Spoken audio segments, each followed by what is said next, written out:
Така, загатнавме во првото наше јавување и сега да кажеме конкретно. Овој викенд лулката, како што велиме на гајдаџиството во Македонија, ќе биде весела. Денеска е Спасовден и токму фестивалот е врзан со овој празник, Долнени е поврзан и ќе одекнат зурлите, тапаните, гајдите, кавалите. На Рудина кај Долнени ќе се одржува 51-иот фестивал на народни инструменти и песни Пеце Атанасовски. Но важен дел е и семинарот како дел од фестивалот, но и како значајна нишка за поттикнување на младите влюбеници во изворниот мелос. Стојан Чекостов, етнокореолог, е дел од екипата стручњаци кои работат со младите. Каков интересот кај младите за изучување на изворните инструменти и песни? Да, интересот секогаш постои и мислам дека се додека постои фестивалот Пеце Атанасовски и додека постои семинарот кој што се одржува веќе 12-та година во рамки на овој фестивал, ќе постои интересот кај младите.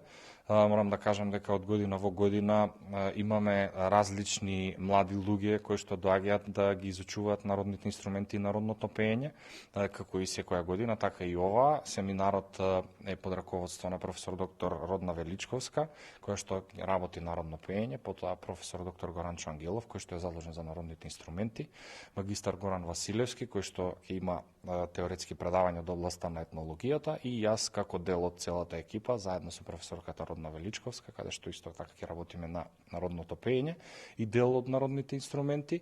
И морам да кажам дека на вистина ми представува гордост, чест и привилегија што долги години веќе работиме оваа екипа на, да кажам, на оваа интересна проблематика, народните инструменти, народното пеење и воопшто на народната македонска музика. Ние сме ученичкиот дом Орде Чопела, тука се одржува фестивалот, еве околу нас се сето млади, но имаме и гости од Австрија.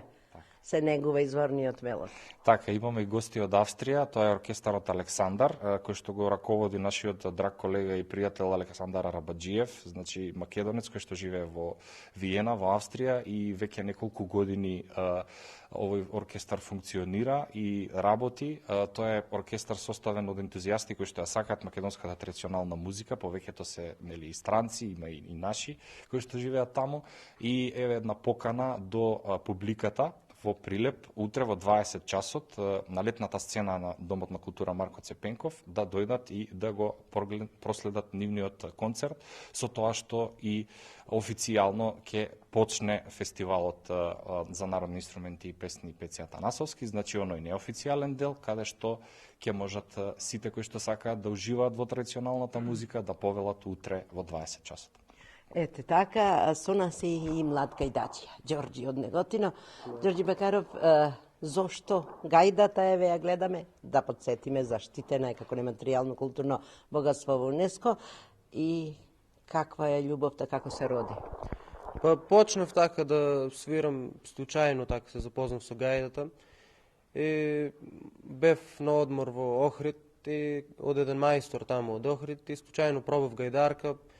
Не знаев во почетокот ич да свирам, ама ме бендиса вака звукот неизин и викам дај ќе ја земам, па полека ќе ја научам. Има интерес кај младите? Па има интерес, да. Има интерес, се зголемува, со текот на времето се зголемува, да. Сега ќе ве слушнеме сите како свирите, заедно со гостите од Австрија, еве Ѓорѓи, и оставаме простор.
Ете, почитувани гледачи, ги слушнавме младите како ни свират, па убава покана да се биде на Рудина кај Лондени викендов. Студио.